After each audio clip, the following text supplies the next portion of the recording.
Now that the election has passed, the fiscal cliff is front and center for investors.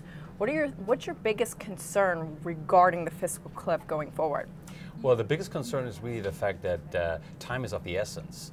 There are only 6 weeks left between now and the end of the year, and something has to be done before taxes go up and spending will be cut.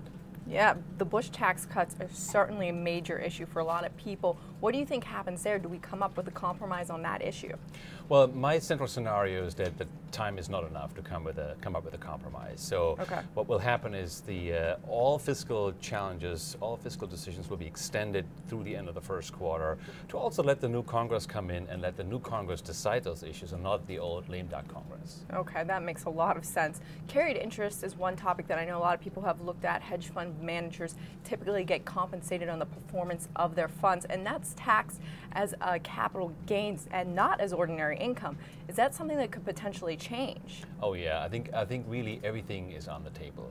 Okay. I think the question is, if politicians try to solve this within the next 6 weeks, because of the shortage of time, the deal will be a much simpler deal that may not go as deep as dealing with carried interest. But if there's more time to deal with it, like for example, if it is extended through the first quarter, I think the decisions will trickle down to even detailed matters as, for example, how to deal with carried interest. What's the probability that you think it will get pushed back to the end of the first quarter?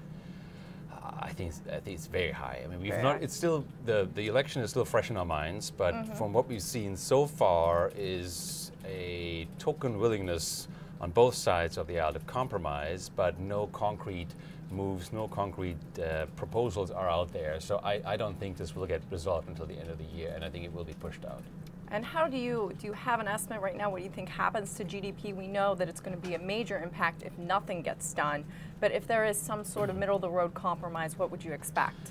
Well, I think nothing gets done is highly unlikely. It's highly unlikely that taxes will actually go up and that spending will actually be cut. That's highly unlikely. If that were to happen, we fall into a recession in the first quarter of the year. If I'm right and we get an extension through the first quarter, then this 1.5% to 2% growth pace will continue through the end of March, at least probably through the first half.